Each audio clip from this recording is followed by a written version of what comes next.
بسم اللہ الرحمن الرحیم احمدہ ونصلی ونسلم علی رسولہ الکریم اما بعد۔ عزیز طلبہ کرام، اللہ تعالیٰ سے امید ہے کہ آپ سب خیر و عافیت سے ہوں گے۔ سبق نمبر 116 اور اس سبق میں باب العنین وغیرہ ہی مکمل ہوگا۔ اور پچھلے سبق میں جو کہ ہم نے صرف عنین کا تذکرہ کیا اور سبق پورے باب کا خلاصہ ہم نے کر دیا، اور اس سبق میں ہم انشاءاللہ جو جنسی دو بقیہ امراض ہیں، یعنی مجبوب اور خسی، اور اس کے بعد پھر جسمانی جو بیماریاں ہیں ان کا ذکر کریں گے، اور اس میں مبتلا شخص کے نکاح کے احکام ہم انشاءاللہ آج جانیں گے۔ اس کا نکاح برقرار رکھنا چاہیے یا نہیں رکھنا چاہیے ان بیماریوں کی وجہ سے، یا عورت کو شریعت اختیار دیتی ہے فرقت اختیار کرنے کا، جدائی اختیار کرنے کا، یا نہیں دیتی۔ وَإِنْ كَانَ مَجْبُوبًا فُرِّقَ بَيْنَهُمَا فِي الْحَالِ إِنْ طَلَبَتْ۔ اگر شوہر مجبوب ہے، اعلی تناسل کٹا ہوا ہے، تو میاں بیوی کے درمیان فوری طور پر تفریق کر دی جائے گی، بشرط ہے کہ عورت اس کا مطالبہ کرے۔ لأنه لا فائدہ فی التعجیل، اس صورت کے اندر شوہر کو مدت دینے میں یا مزید مہلت دینے میں کوئی فائدہ نہیں ہے، کیونکہ اس کا اعلی تناسل ہی کٹا ہوا ہے، تو اس کے مہلت دینے کا کوئی فائدہ نہیں ہے۔ الخسی یؤجل کما یؤجل العنین، خسی یعنی جس کے خصیتین نکالے ہوئے ہیں یا وہیں پہ ان کی رگیں کاٹ دی گئی ہیں، تو اس کو بھی عنین کی طرح مہلت دی جائے گی۔ ان وطئہ مرجو، کیونکہ اس کا یعنی وطی کی امید لگائی جا سکتی ہے، کیونکہ اعلی تناسل اس کا باقی ہے اور وہ شہوت بھی اس کو اسی طرح آتی ہے، لیکن چونکہ خصیتین نہیں ہے تو اس لیے وہ مادہ منویہ جس سے حمل ٹھہرتا ہے وہ اس کے اندر نہیں ہے، باقی چیزیں تو اس کے اندر ہیں، تو لہٰذا اگر عارضی طور پر اس کے اندر کوئی اس کی رگیں کاٹ دی گئی ہیں تو اس کا علاج بہرحال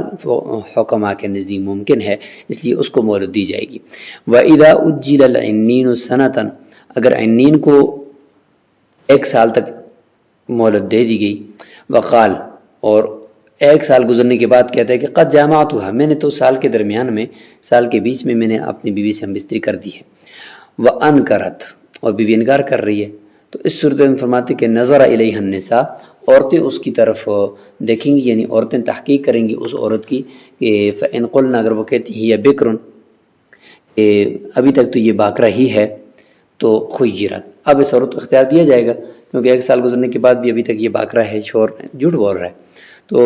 فرماتے ہیں کہ عورت کو اختیار دے دی جائے گا کہ وہ اس کے ساتھ ٹھہرتی ہے یا نہیں ٹھہرتی۔ لأن شہادتہن تأیدت بمؤید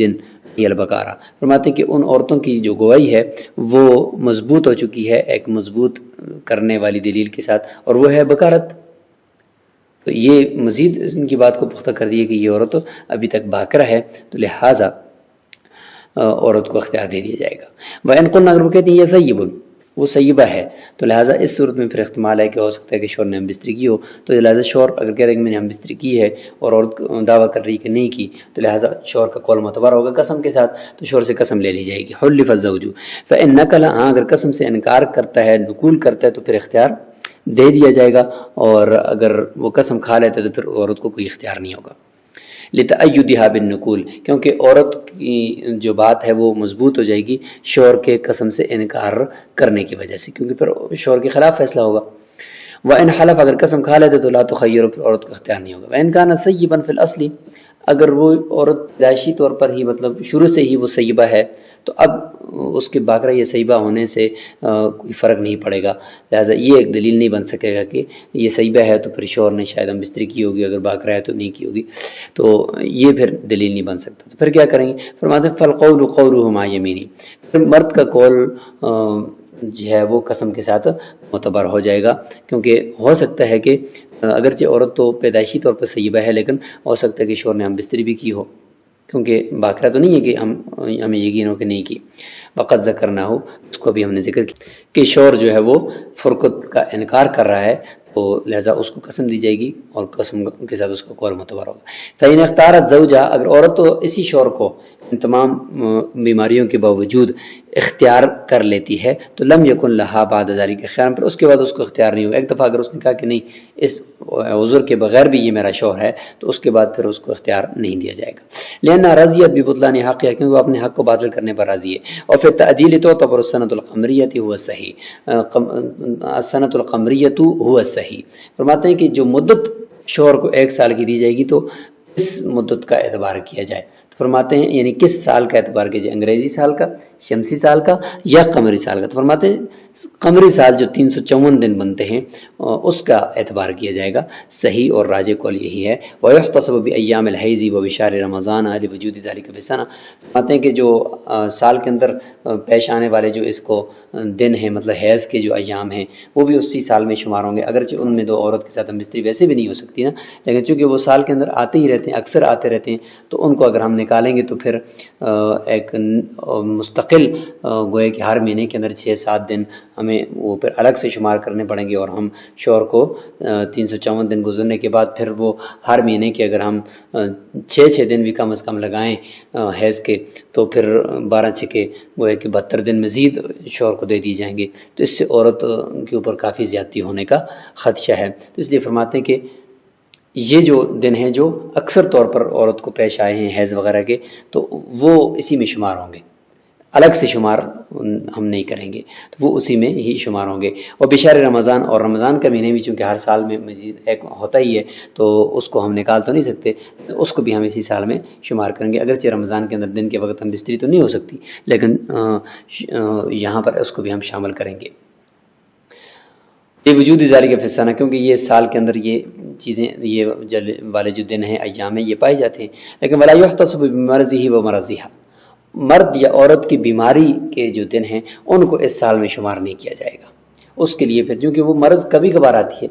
لأن السنۃ قد تخلو عنہ، کیونکہ پورا سال کبھی کبھار اس سے خالی ہو جاتا ہے، انسان کو کوئی مرض نہیں لگتی، تو اگر اس میں پھر شوہر کو سال کے بیچ میں یا عورت کو سال کے بیچ میں کوئی بیماری لگ گئی ہے تو اس بیماری کے دنوں کو ہم اس سال میں شمار نہیں کریں گے، کیونکہ اس بیماری کے دنوں میں تو شوہر یہ کہہ سکتا ہے کہ بھئی اس میں ہم بستری نہیں کی جا سکتی، لہٰذا بیماری کے جو ایام ہوں گے ان کو اس سال سے الگ شمار کیا جائے گا، سال گزرنے کے بعد پھر وہ بیماری کے دنوں کے مطابق اتنے دن شوہر کو مزید دیے جائیں گے، کیونکہ یہ سال میں کبھی کبھار وہ بیماری آتی ہے کبھی نہیں بھی آتی، تو لہٰذا یہ سال کا کوئی مخصوص حصہ نہیں ہے، لہٰذا بیماری کے دنوں میں شوہر یہ عذر کر سکتا ہے کہ بھئی میں چونکہ بیمار تھا تو اس لیے میں ہم بستری نہیں کر سکا، تو اس لیے شریعت کہتی ہے کہ اس کو الگ سے یہ دن دے دو۔ اور اس میں ایک غیر ظاہر روایہ کا امام ابو حنیفہ رحمۃ اللہ سے ایک روایت ہے کہ شمسی سال کا اعتبار کریں گے، یعنی 365 دنوں کا جو ہوتا ہے، اور راجح اور مفتبی قول بھی اسی کو قرار دیا گیا ہے کہ 365 دن جو شمسی سال ہیں اسی کا ہی اعتبار کریں گے۔ وَإِذَا كَانَ بِالزَّوْجَةِ عَيْبٌ، اگر بیوی ہے اس کے اندر کوئی عیب ہے، بیماری ہے، تو کیا اس کی وجہ سے شوہر کو اختیار ہوگا فرقت کا؟ فرماتے ہیں کہ لا خیار للزوج، شوہر کو اختیار نہیں ہوگا، جبکہ امام شافعی رحمۃ اللہ فرماتے ہیں کہ شوہر کو بھی اس صورت میں اختیار ہوگا کہ جب عورت کو کے اندر کوئی عیب ہے، تو فرماتے ہیں کہ ترد بالعیوب الخمسہ، عورت کو 5 عیوب کی وجہ سے عورت کو بھی واپس کیا جا سکتا ہے، اور اس کے درمیان بھی تفریق کی جا سکتی ہے۔ اس میں جزام ہے، مطلب کوڑ کی بیماری ہے جس سے گوشت کے اندر بیماری لگتی ہے اور وہ پھر گوشت گرتا ہے اور اس میں پھوڑے نکل جاتے ہیں، والبرص، اور برص کی بیماری ہے کہ جسم سفید ہونا شروع ہو جاتا ہے اور بلغمی مزاج کی وجہ سے ہو جاتا ہے، والجنون، اور پاگل ہے عورت، والرتق، رتق یعنی قابل جماع نہیں ہے، یعنی اس کا جو فرج کا صرف پیشاب کرنے کی جگہ تو ہے باقی ہم بستری کے قابل وہ نہیں ہے، والقرن، یہ ہے کہ کوئی ہڈی سامنے آئی ہوئی ہے اس کی فرج میں جس کی وجہ سے اس کے ساتھ ہم بستری نہیں ہو سکتی، تو فرماتے ہیں یہ 5 وہ عذر ہیں یا وہ بیماریاں ہیں کہ ان بیماریوں اور ان عیوب کی وجہ سے عورت کو واپس اس کے نکاح کو ختم کیا جا سکتا ہے۔ لِأَنَّ تَمْنَعُ الِاسْتِفَاءَ حِسًّا، کیونکہ یہ عورت جو ہے یہ بیماریاں 5 کی 5 یہ عورت سے استفادہ کرنے کو روکتی ہیں حسن، کیونکہ اس میں جو رتق اور قرن ہے کہ ہم بستری ہو ہی نہیں سکتی، یہ حسن ایسی بیماری ہے کہ یہ انسان کو روکتی ہے، اور جذام، برس اور جنون یہ طبعاً ایسی کوئی بیماریاں ہیں کہ جس کی وجہ سے انسان اس کے قریب نہیں جاتا۔ تو والطبع مؤید بالشرع، اور انسان کی طبیعت یعنی طبی طور پر انسان کو اگر نفرت ہو اور قریب نہ جائے تو اس کی وجہ سے بھی نکاح کو ختم کیا جا سکتا ہے۔ اس کی دلیل رسول اللہ علیہ وسلم کا یہ فرمان بھی ہے، شریعت سے اس کی تائید ہوتی ہے، فر من المجذوم فرارک من الاسد، کہ جذام والے آدمی سے اس طرح دور بھاگو جس طریقے سے آپ شیر سے بھاگتے ہو۔ تو دیکھیں فطری طور پر، طبی طور پر انسان کو یہ کہا گیا کہ تم اس سے دور بھاگو، لہذا ان کی وجہ سے تبریک کی جا سکتی ہے۔ انا فرماتے کہ ان فوت الاستیفاء اصلا بالموت لا یوجب الفسخ، کہ عورت سے جو استیفاء یعنی فائدہ حاصل کرنا ہوتا ہے تو اس استیفاء کا فوت ہونا موت کی وجہ سے بالکل فوت ہو جاتا ہے، اصلاً وہ استیفاء فوت ہو جاتا ہے، وہ فوت ہونا بھی نکاح کے فسخ کرنے کو واجب نہیں کرتا، اور عورت کا نکاح موت سے فسخ نہیں ہوتا، بلکہ اسی وجہ سے عورت کا مہر لازم ہوتا ہے، اور اسی طریقے سے میراث میں وہ اس کو حصہ ملتا ہے، ساری چیزیں ہوتی ہیں۔ تو اصلاً یعنی موت کی وجہ سے جو استیفاء بالکل فوت ہو جاتا ہے وہ نکاح کو فسخ نہیں کرتا، تو فاختلالہ بہذہ العیوب اولا، تو ان عیوب کی وجہ سے تو صرف خلل واقع ہوا ہے، بالکل یعنی اصلاً استیفاء ختم بھی نہیں ہوا، صرف استیفاء میں خلل آیا ہے، تو لہٰذا ان عیوب کی وجہ سے یہ جو خلل واقع ہوا ہے تو اس میں بطری کے اولا نکاح فسخ نہیں ہونا چاہیے۔ وہذا لأن الاستیفاء من الثمرات، کیوں یہاں پہ فسخ نہیں ہونا چاہیے؟ اس لیے کہ استیفاء یعنی عورت سے فائدہ حاصل کرنا بستری کے ذریعے سے یہ نکاح کے ثمرات میں سے ہے، اور حقیقت میں اور بھی بہت سارے فوائد ہوتے ہیں، اور صرف ہم بستری جو ہے یہ ایک اس کے ثمرات میں سے ہے۔ والمستحق هو التمکن، اور عورت کے اوپر جو چیز لازم ہے وہ اپنے آپ کو حوالے کرنا، اور شوہر کا اس کے اوپر باقاعدہ سے ہم بستری کے اوپر قدرت، اصل تو یہ ہے۔ وہ حاصل، اور وہ تو یہاں پہ شوہر کو حاصل ہے، عورت نے بھی اپنے آپ کو حوالے کیا ہوا ہے، لیکن آگے کوئی بیماری ہے جس کی وجہ سے وہ استیفاء ہو نہیں رہا، تو لہٰذا ان کے اینڈ سے یعنی جتنا بھی ان کے اندر ہو سکتا تھا انہوں نے اپنے اختیار میں وہ کر دیا ہے۔ اب آگے جو مسئلہ ہے وہ یہ ہے کہ کسی عارض کی وجہ سے وہ نہیں کر سکتے، تو لہٰذا اس کا یہ چیز جو ہے وہ نکاح کو فسخ کرنے کو ثابت نہیں کرے گی۔ وَإِذَا كَانَ بِالزَّوْجِ جُنُونٌ أَوْ بَرَصٌ أَوْ جُذَامٌ فَلَا خِيَارَ لَهَا عِنْدَ أَبِي حَنِيفَةَ وَأَبِي يُوسُفَ رَحِمَهُمُ اللَّهُ وَقَالَ مُحَمَّدٌ رَحِمَهُ اللَّهُ لَهَا الْخِيَارُ۔ یہاں سے دوسری نوع جسمانی بیماریاں شوہر کے اندر ان کا ذکر شروع ہو گیا کہ جنون ہو اگر شوہر کو، یا برس کی بیماری ہو یعنی جسم پورا سفید ہو گیا ہے اور اس میں کچھ دانے وغیرہ یا بو پیدا ہو گئی ہے، او جذام، یا یہ کہ کوڑ کی بیماری ہے، گوشت کے اندر پھوڑے بننے لگ گئے اور گوشت گرنا شروع ہو گیا، فلا خیار لہا عند ابی حنیفہ و ابی یوسف رحمہ اللہ، شیخین کے نزدیک عورت کو اختیار نہیں ہے کہ وہ اپنا نکاح اس سے ختم کر دے، جس طریقے سے عنین اور مجبوب کے اندر ہم نے اس عورت کو اختیار دیا تھا، تو یہاں پر اختیار نہیں ہے۔ امام محمد رحمہ اللہ فرماتے ہیں لہا الخیار، اس کو اختیار ہوگا کہ وہ اپنا نکاح ختم کر دے، کیونکہ دفعا للضرر عنہا، اس سے یعنی اپنے آپ سے ضرر کو دور کرنے کے لیے، کیونکہ اس کو اس میں ضرر ہوگا کہ شوہر کو بیماری ایسی سخت لگی ہوئی ہے، ہو سکتا ہے کہ اس کو لگ جائے، کما فی الجب والعنہ، جیسے کہ مجبوب اور عنین کے بارے میں ہم نے کہا کہ بھئی کیونکہ ایسی ہے کہ عورت اس سے استعفا نہیں کر سکتی، تو ضرر ہے عورت کو وہاں پہ رہنے میں، تو اختیار دیا ہے۔ بخلاف جانبی، بخلاف اس صورت کے شوہر کو خود تو ٹھیک ہو لیکن عورت کو اس طرح کی کوئی بیماری ہو، تو اس صورت میں فرماتے ہیں کہ لئنہ متمکن من دفع الضرر بالطلاق، کہ اگر عورت کو اس طرح کی ہے تو پھر شوہر کے پاس چونکہ طلاق کی وجہ سے اپنے آپ سے ضرر کو دور کرنے کا قدرت ہے تو اس کے پاس تو ویسی بھی طلاق ہے، تو لہٰذا جب اس کے پاس ہے تو ہم اس کو مزید کوئی اختیار نہیں دیں گے، لیکن عورت